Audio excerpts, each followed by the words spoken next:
Disclaimer. Si vous n'avez pas joué à Outer Wilds, alors ne regardez tout simplement pas cette vidéo. Il y a beaucoup trop de spoilers.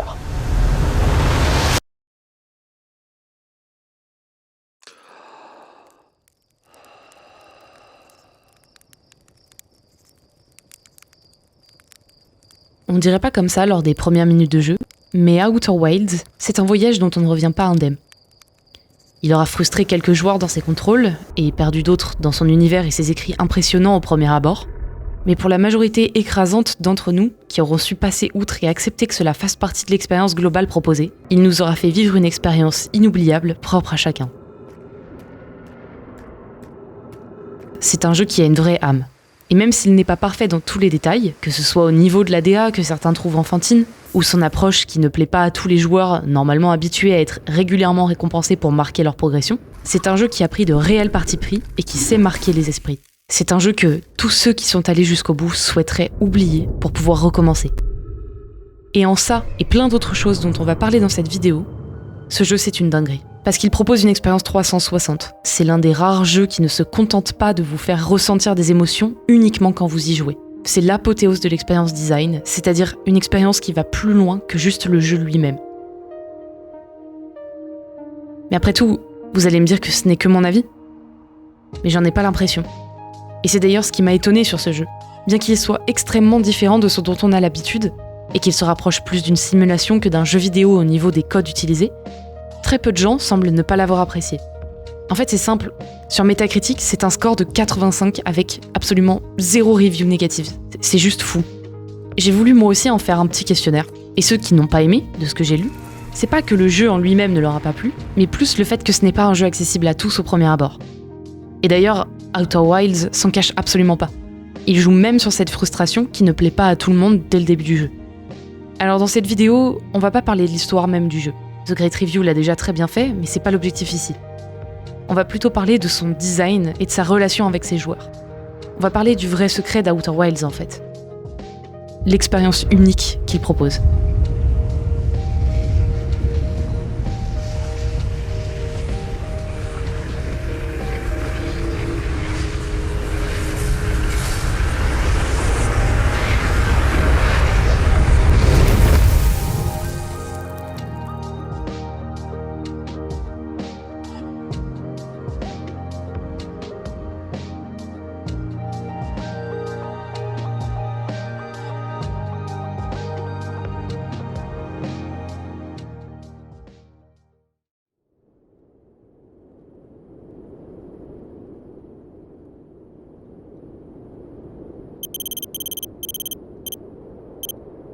Parce que je suis le genre de personne qui aime bien manger toutes mes frites avant de savourer mon burger ou encore terminer mes légumes avant d'entamer la partie la plus appétissante de mon plat, je vous propose de commencer par les quelques points négatifs d'Outer Wilds.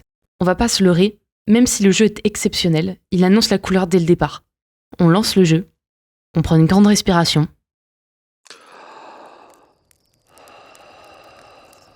et nous voilà plongés dans l'univers d'Outer Wilds qui commence sur Atrebois. C'est tout. Pas de cinématique, pas d'histoire racontée, rien à part ce réveil et cette personne au bord du feu. La suite, vous la connaissez, vous devez aller récupérer les codes de lancement de votre vaisseau spatial. Et cette première zone dans nos têtes de gamers pourrait s'apparenter à une zone d'onboarding, de tutoriel. Donc on vadrouille, on parle aux personnes que l'on croise, on apprend un certain nombre d'informations, mais notre objectif principal reste d'aller récupérer ces codes de lancement. Et c'est ici que je souhaite m'arrêter 2 minutes. Est-ce qu'à cette étape du jeu, vous avez parlé à absolument tout le monde, tout lu et tout retenu? On se repasse en vue rapidement ces infos et vous me direz en commentaire si dès le départ vous les avez bien tout enregistrées.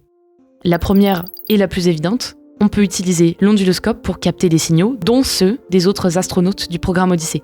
Pour le coup, si on parle un peu aux habitants, on apprend ça très vite et on a même l'occasion de l'appliquer en jouant à cache-cache avec 2 enfants qui nous demandent de les retrouver en utilisant cet outil. La deuxième, c'est qu'on apprend qu'il y a un courant infranchissable sur Léviat. Celui-là, très clairement, je l'avais pas enregistré la première fois. On apprend aussi que la matière fantôme nous tue, qu'elle est invisible à l'œil nu, mais détectable avec une caméra. En quatrième info, on apprend qu'on peut verrouiller un objet dans l'espace et aligner sa vitesse à celui-ci pour graviter autour. On apprend qu'il y a des objets dans l'univers qui semblent bouger quand vous ne les regardez pas. Je pense très honnêtement que la première fois que j'ai joué à Outer Wilds, je n'ai même pas capté que ce rocher bougeait. On apprend aussi que notre soleil va un jour exploser, qu'il y a des ruines no-mailles sur gravité et qu'on peut marcher au plafond grâce à des cristaux, que sur son bronze, il semble y avoir des poissons assez flippants. Et la dernière information la plus importante, c'est que vous êtes le premier à partir avec un traducteur Nomai et que vous devez vraiment l'utiliser. Ça fait beaucoup d'informations pour un début de jeu, non ? Pour tout vous avouer, en tant qu'habitué à des jeux assez similaires dans leur fonctionnement d'onboarding, j'ai pas du tout considéré ça comme des informations primordiales, mais plutôt comme du lore. Si c'est un musée et que tout est placé directement sous mes yeux sans avoir à chercher, c'est que c'est pas forcément hyper méga important, non ? De réaliser que tout était sous mes yeux dès le départ à ce point-là, j'ai halluciné encore. Est-ce que c'est un mauvais onboarding ? Je pense pas. C'est un très gros parti pris qui, selon moi, participe à l'expérience globale que le jeu arrive à nous fournir en gardant cette règle à travers l'entièreté de son design. L'équipe Outer Wilds savait que c'était un risque à prendre, de tout baser sur l'envie du joueur d'apprendre. Mais paradoxalement, c'est aussi ce qui rend le jeu nettement moins accessible à tout le monde. Encore une fois, Outer Wilds en avait conscience. Est-ce que c'est une mauvaise chose ? À ce stade, j'ai très envie de vous dire que non. L'expérience design fournie à terme, pour moi, étant ce qu'il y a de plus important, et pour ça, il faut savoir trancher. Quand je parle d'expérience design, c'est proposer une expérience propre au jeu, une expérience cohérente tout au long de celui-ci, mais aussi avant l'achat et après avoir terminé le jeu. Quand on pourrait lister tout un tas de petites améliorations ergonomiques sur Outer Wilds, comme la maniabilité du vaisseau, l'ergonomie des menus, l'accessibilité des contrôles qui est pas top, l'expérience design, quant à elle, à mon sens, est extrêmement soignée. Et c'est là-dessus que je souhaite me concentrer car c'est ce qu'il y a de plus important dans un jeu vidéo. Ressentir des émotions et vivre une expérience marquante.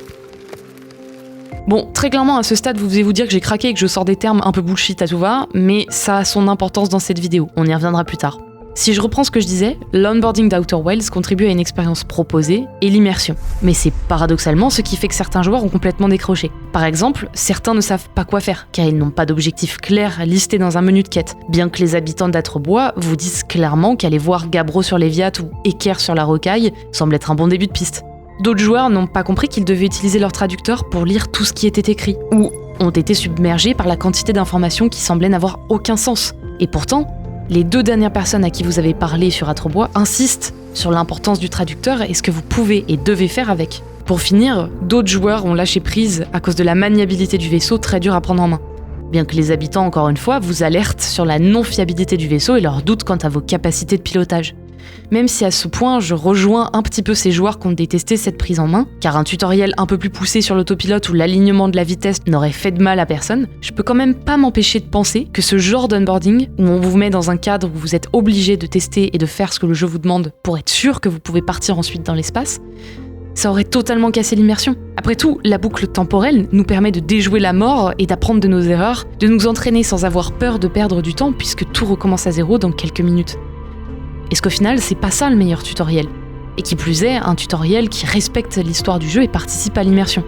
Vous êtes un astronaute, clairement pas le meilleur, vous devez explorer un univers dangereux avec un vaisseau spatial rafistolé. Le diable se cache dans les détails et c'est pas ce à quoi les jeux vidéo nous ont habitués, encore moins lors des premières minutes de jeu. Outer Wilds ne nous oblige à rien contrairement à d'autres jeux, et pourtant si l'on y prête bien attention dès le départ, il nous donne énormément d'indices pour la suite de l'aventure.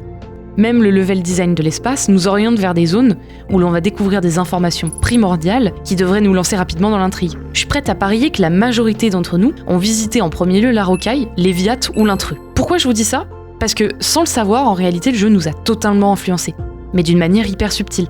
La Rocaille, c'est la planète la plus proche et donc la plus rassurante pour un premier voyage. L'Eviat, elle a été mentionnée un nombre assez important de fois dès le début du jeu, de manière un petit peu subliminale. Il semble y avoir la 2e statue là-bas, Gabbro s'y trouve, c'est un bon compromis entre exploration et retrouvailles, et c'est surtout la première planète que tu vois quand t'en t'ouvres les yeux en fait. Et pour les plus courageux d'entre nous, ceux qui aiment le challenge, le jeu propose une réponse au début du jeu, je veux explorer des lieux inconnus. Si on l'a choisi, Cornet nous parle de l'intrus. Le jeu ne nous dit rien très clairement, mais nous oriente quand même beaucoup. C'est risqué, ça peut pas plaire à tout le monde, mais ça fait totalement partie de l'expérience. Et le mieux dans tout ça, c'est que c'est nous qui avons choisi quoi faire et qui allons l'appliquer. C'est pas un objectif dans une liste de quêtes qui nous prend par la main et qui nous guide, c'est le jeu qui nous fait nous poser les bonnes questions.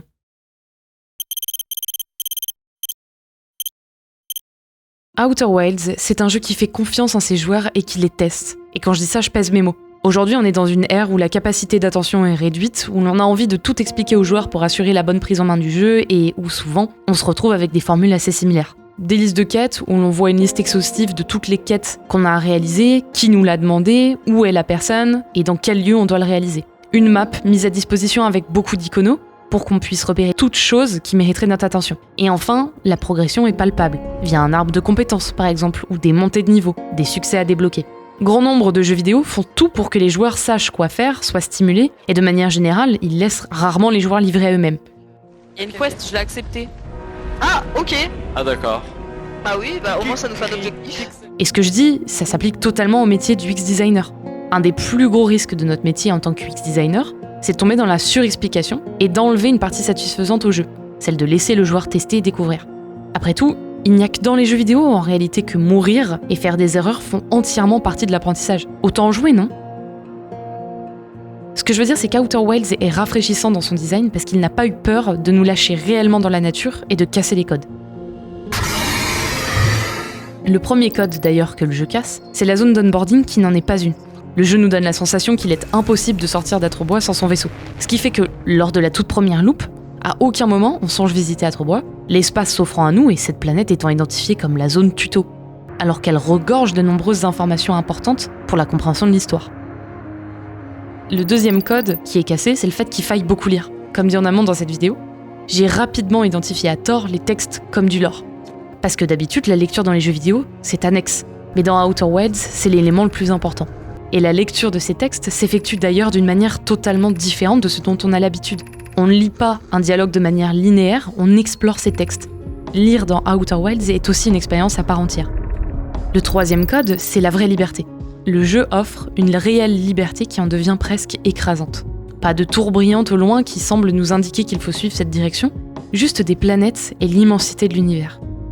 Une liberté que je qualifie d'ailleurs d'écrasante de par sa grande ressemblance avec celle de la vraie vie.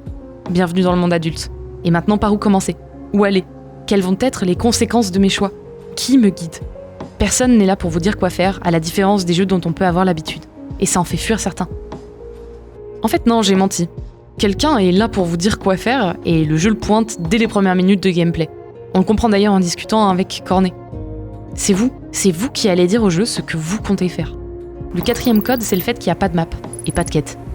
Dans la continuité du point précédent et pour conserver ce sentiment de liberté presque effrayant, Outer Wilds ne nous propose aucune map, à part celle du système solaire, et le journal de bord, qui pourrait s'apparenter à une liste de quêtes très minimale. C'est perturbant, on en vient rapidement à se dire qu'on va se perdre dans tout cet univers et que jamais on arrivera à remettre la main sur une découverte faite lors d'une boucle précédente.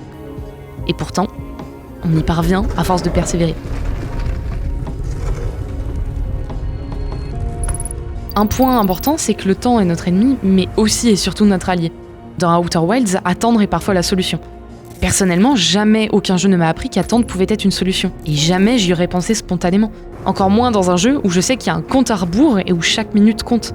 Pour tout vous avouer, j'ai mis très longtemps avant de me rendre compte que les planètes changeaient au fil du temps. Notamment parce que la plus évidente pour comprendre ça, c'est Sablière rouge et noire, et que j'y suis allée que très tard. De manière un peu naïve et ayant passé la majorité de mes premières heures de jeu sur Gravité, j'ai pensé que cette planète, en fait, elle était juste complètement aléatoire. Que mon sens de l'orientation, il était pas très bien non plus, et qu'en fait, je devais sûrement pas m'orienter correctement pour accéder à la tour du savoir quantique. Quand j'y suis enfin parvenue, franchement, j'ai eu envie de pleurer. Le chemin était cassé. Je savais que j'avais déjà passé beaucoup de temps dans la boucle, donc j'ai regardé le trou noir, les parois de gravité, puis d'un coup, la tour est tombée, et moi avec, direction trou noir. J'ai ri nerveusement. Et puis j'ai compris.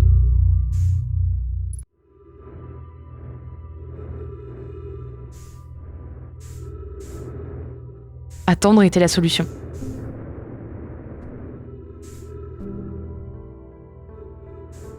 En sixième code cassé, il y a les fausses affordances. De manière plus générale, Outer Wilds se joue de nous et utilise les fausses affordances pour nous dissuader d'essayer des choses trop tôt.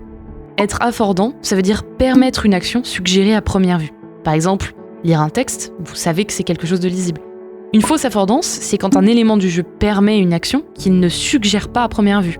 Par exemple, votre passif de joueur vous aura appris qu'une grosse tornade en face de vous peut vous faire dévier fort de votre trajectoire, ou qu'une méduse rouge électrique semble clairement être un ennemi qui peut vous tuer. Dans un endroit sombre et effrayant, la lumière est notre allié. Et pourtant, dans Echoes of the Eye, il faut poser notre lanterne pour sortir de la simulation et y voir plus clair. C'est contre-intuitif. Mais c'est génial quand on découvre comment ça fonctionne. Le 7e code, c'est le fait que le guidage soit extrêmement subtil. En réalité, le jeu nous guide énormément, mais il utilise juste des moyens plus subtils que ceux dont on a l'habitude. Le sound design, notamment, y est pour beaucoup.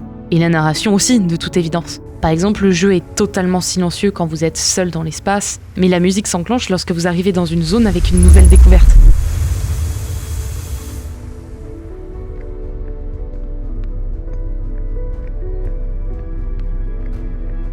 Pour attirer votre attention sur des éléments qui ne sont pas forcément visibles, le jeu utilise des sons hors du commun.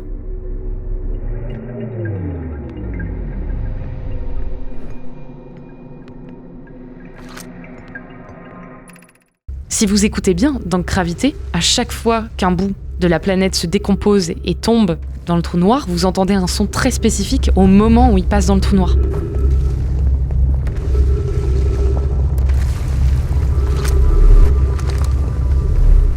Si vous tendez l'oreille, vous pouvez trouver certains raccourcis.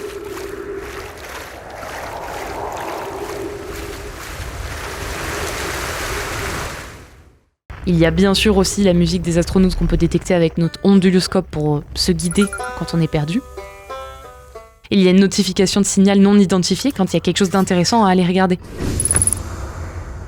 Le guetteur, d'ailleurs, sort automatiquement quand il y a une zone intéressante qui pourrait être observée. Et enfin, les personnages peuvent vous donner les informations que vous demandez. Par exemple, sur Gravité, on vient m'expliquer que clairement, ça sert à rien de forcer le passage en surface pour l'observatoire, mais qu'il faut passer sous la surface.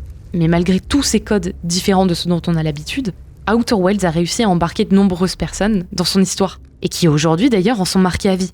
Comment, en prenant le risque de générer autant de frustration aussitôt dans les heures de jeu, Outer Wilds a réussi à garder la grande majorité de ses joueurs en haleine?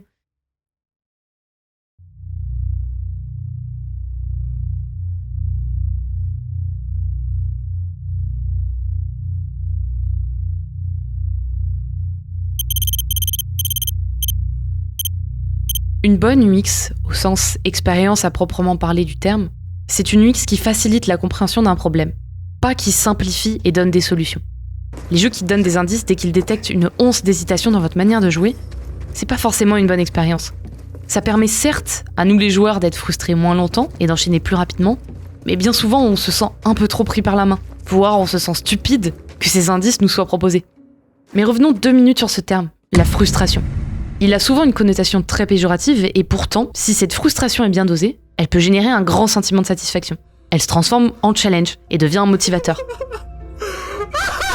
La majorité des knowledge-based games, ces jeux où votre connaissance est la seule chose qui vous permettra d'évoluer dans le jeu, jouent avec cette fameuse frustration positive, en vous mettant face à un obstacle infranchissable, titillant votre soif de savoir comment le surpasser et vous offrant une immense satisfaction quand enfin vous comprenez.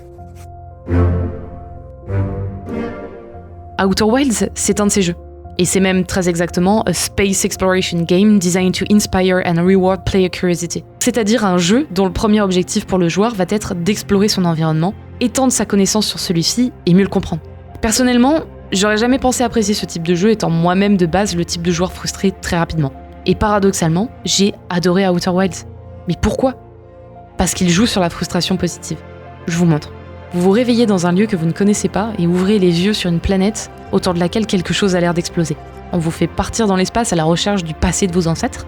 Vous tombez sur un mystère non résolu. Dans mon cas, c'était nos ancêtres ont l'air d'avoir installé un système sur Gravité et Feldspath est à 2 endroits différents dans l'univers alors qu'il semblait être perdu. Puis, avant que vous n'atteigniez votre destination pour résoudre le mystère que vous venez de découvrir, le soleil explose.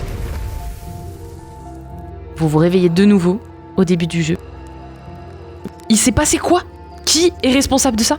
Pourquoi personne ne se rappelle de rien ? Une multitude de questions nous envahit, on est frustré de ne pas avoir résolu le premier mystère, on veut comprendre quoi.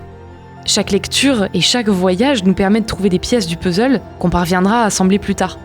Et ça va même encore plus loin parce que seules nos connaissances sont des freins dans l'avancée du jeu.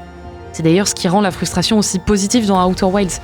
Chaque découverte est un moment waouh qui vous fait réaliser que seule votre manière de penser et d'aborder l'environnement est la clé de la progression. Et on en devient toujours plus accro. On est toujours plus immergé et c'est ce qu'on appelle le flow.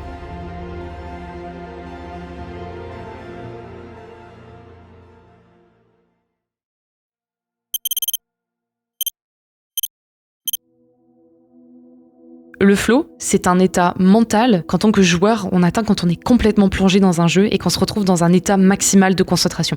De la même manière que notre personnage est enfermé dans la boucle temporelle, nous perdons toute notion du temps et sommes absorbés par ce système solaire captivés par notre soif de savoir. C'est une expérience suprême où nos émotions sont en ébullition au service de l'apprentissage. C'est un concept qui a d'ailleurs été élaboré par le psychologue... Bon, le nom... Je vous laisse le lire. Concept donc élaboré à partir de 1975 et qui a été utilisé dans de nombreux domaines, du sport à la musique. En réalité, pour en arriver à ce stade, on est passé par 3 étapes. La première, c'est l'engagement. Démarrer le jeu et se concentrer sur le premier objectif, qui est d'aller chercher les codes, décoller et se poser sur une planète pour explorer. À ce stade, on est suffisamment motivé pour aller à l'étape d'après. La deuxième phase, c'est l'absorption. Le soleil a explosé et on a déjà trouvé quelques infos. On commence à ressentir les premières émotions. Des questionnements, de la frustration, un étonnement. On pourra dire ce qu'on veut, mais l'explosion de ce soleil ne nous a pas laissé de marbre. On a de moins en moins de conscience de notre environnement réel et on se laisse totalement absorber par le jeu. Ce qui nous emmène à la phase 3, l'immersion.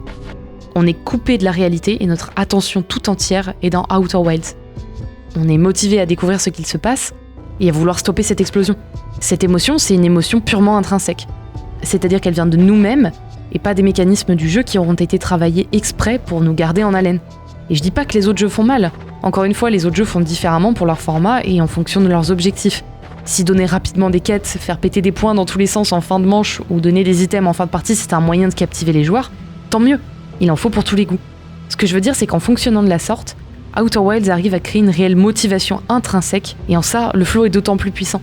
Si se retrouver face à un mur, ne plus savoir comment faire pour avancer, mourir en boucle en crachant son vaisseau ou en atteignant la fin de la loupe n'est pas toujours très fun, ça veut pas dire que l'expérience est mauvaise.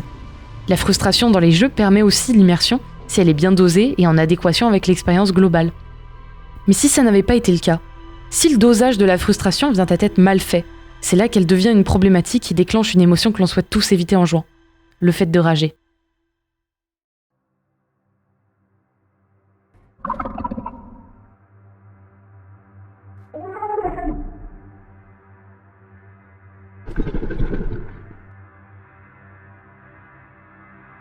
Comme dit précédemment, Outer Wilds est un jeu qui joue sur la frustration. Quand le jeu principal est bien dosé et met relativement tout le monde d'accord, c'est pas forcément le cas du DLC. Quand dans Outer Wilds, le fait de perdre son vaisseau, atterrir de manière un peu bancale ou se cracher pour la 500e fois dans le trou noir sont en réalité un moyen de découvrir de nouvelles informations, eh bien dans Echoes of the Eye, tout ça n'existe plus. Vous n'avez plus qu'une seule planète à aller explorer, l'étranger, et quand avant chaque redémarrage de loop était un moyen de tomber sur quelque chose que vous n'aviez pas vu au premier abord, c'est d'un coup plus vraiment le cas. Pour tout vous avouer, j'ai adoré Echoes of the Eye. Mais j'ai ressenti un énorme sentiment de frustration comparé au jeu principal.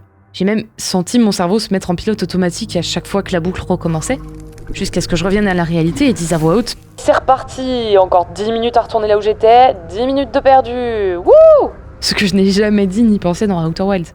Ok, très honnêtement, est-ce que j'étais pas juste de mauvaise humeur ? Ou est-ce que j'entrais vraiment dans la phase de rage ?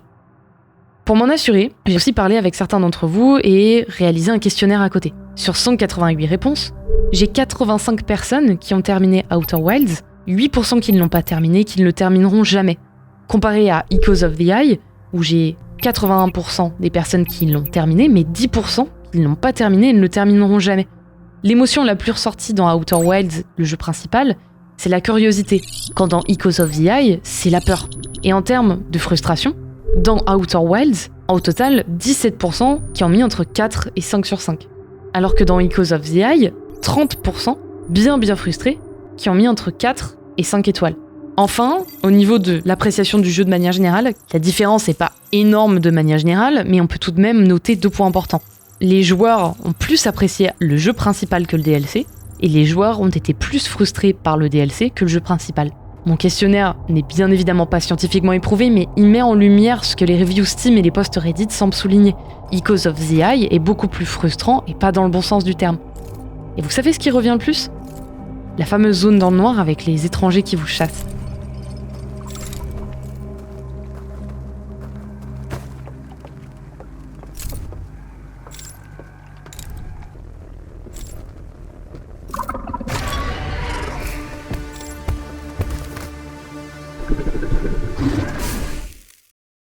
Il y a des jeux qui sont basés sur la discrétion et l'horreur et qui marchent. Mais le problème de Echoes of the Eye, c'est qu'il n'est pas équilibré comme ces jeux de ce type et n'a pas le même enjeu.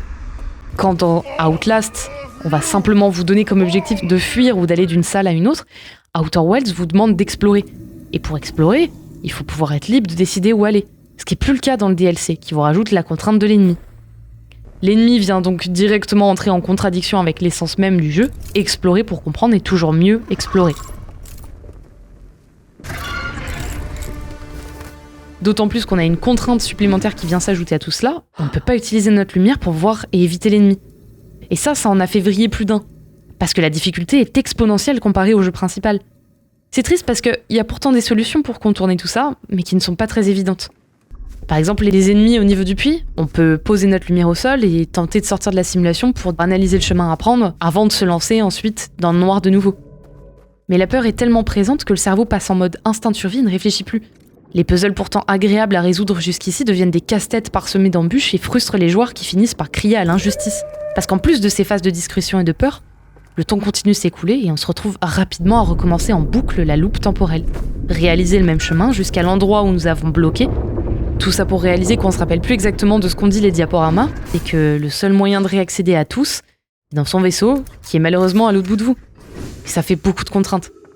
À vrai dire, quand avant, la boucle temporelle était une excuse pour tomber sur un nouvel élément et vous demander de bien timer vos venues sur chaque planète, elle devient désormais dans Echoes of the Eye un frein vous poussant à recommencer à l'infini, un trajet que vous connaissez par cœur. Quand dans Outer Wilds on se blâme nous-mêmes quand on ne réussit pas quelque chose, ce qui est la frustration positive, dans le DLC on blâme l'ennemi. On blâme le game design d'avoir choisi de nous plonger dans le noir et on se sent démuni. Quand dans le jeu principal on lit des textes, dans Echoes of the Eye c'est pas le cas. C'est des diaporamas, il y a quand même une énorme place à l'interprétation. C'est risqué. Même si j'ai souhaité soulever ces frustrations pour les analyser et mieux comprendre la différence entre Outer Wilds et Echoes of the Eye, je reste bluffé par ce jeu et son DLC, que je trouve extraordinaire, de par l'expérience globale qu'il nous propose, de par le voyage qu'il nous a fait faire, et de par la façon dont il m'a impacté.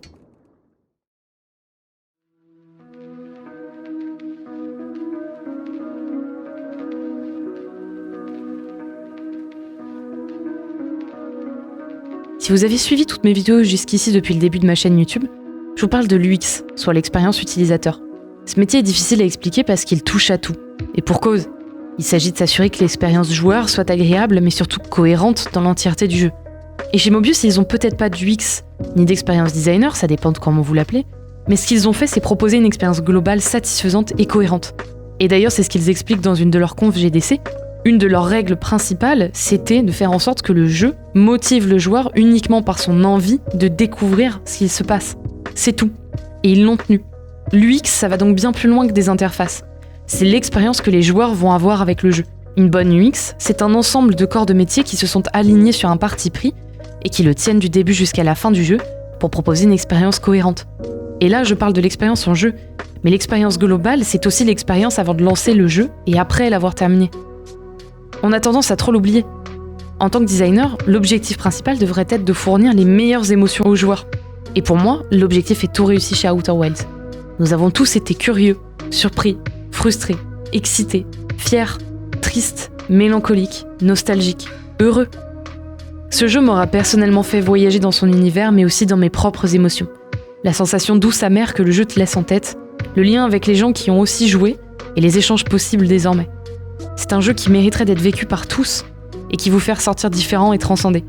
C'est un jeu qui récompense juste avec la satisfaction d'avoir trouvé. Et en fait, si ce jeu réussit à vous embarquer dans son histoire, je sais que vous avez été autant affecté que moi par l'expérience qu'il vous a proposée. Pour aller plus loin, moi, il m'a même impacté psychologiquement parlant. Le terme est fort, mais mon rapport à la mort étant particulier, j'ai vécu la fin comme un vrai décès. C'est sûrement ce qui fait que le jeu résonne encore autant en moi.